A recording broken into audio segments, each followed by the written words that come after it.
Pumili ang mga apostol ng kapalit ni Judas. Pagkatapos noon, bumalik ang mga apostol sa Jerusalem galing sa bundok ng mga Olibo. Ang bundok na ito ay halos 1 kilometro ang layo mula sa lungsod ng Jerusalem.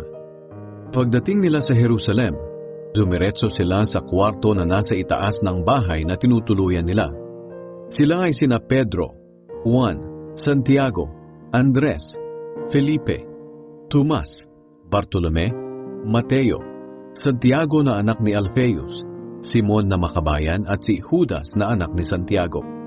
Lagi silang nagtitipon para manalangin, kasama ang ilang mga babae, pati si Maria na ina ni Jesus, at ang mga lalaking kapatid ni Jesus.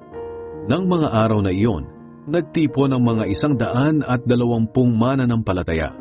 Tumayo si Pedro at nagsalita, "Mga kapatid, kinakailangang matupad ang sinasabi ng kasulatan na ipinahayag ng banal na Espiritu noong una sa pamamagitan ni David. Ito ay tungkol kay Judas na nanguna sa mga dumakip kay Jesus. Dati kasama namin siya bilang apostol at may bahagi siya sa aming gawain. Pero bumili si Judas ng lupa mula sa perang isinuhol sa kanya sa pagtatraidor kay Jesus at doon ay pasubsob siyang nahulog. Pumutok ang tiyan niya at lumabas ang kanyang bituka. Nalaman ito ng lahat ng tao sa Jerusalem. Kaya tinawag nila ang lugar na iyon na Akeldama, na ang ibig sabihin ay bukid ng dugo." Sinabi pa ni Pedro, "Nasusulat sa mga salmo, pabayaan na lang ang kanyang tirahan at dapat walang tumira roon. At nasusulat din, ibibigay na lang sa iba ang kanyang tungkulin.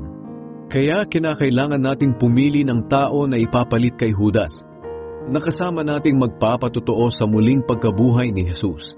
Dapat isa siya sa mga kasama natin na naglingkod sa Panginoong Jesus noong nandito pa siya sa mundo, mula noong nagbabautismo si Juan hanggang sa panahon na dinala si Jesus sa langit." Kaya 2 lalaki ang kanilang pinagpilian, si Matias at si Jose na tinatawag na Barsabas o Justus. At bago sila pumili, nanalangin sila, "Panginoon, Ikaw ang nakakaalam ng puso ng lahat ng tao. Kaya ipaalam niyo sa amin kung sino sa 2 ito ang pipiliin niyo na maging apostol bilang kapalit ni Judas. Sapagkat tinalikuran ni Judas ang kanyang gawain bilang isang apostol at pumunta siya sa lugar na nararapat sa kanya." Pagkatapos nilang manalangin, nagpalabunutan sila. At ang nabunot nila ay si Matias. Kaya si Matias ang idinagdag sa 11 apostol.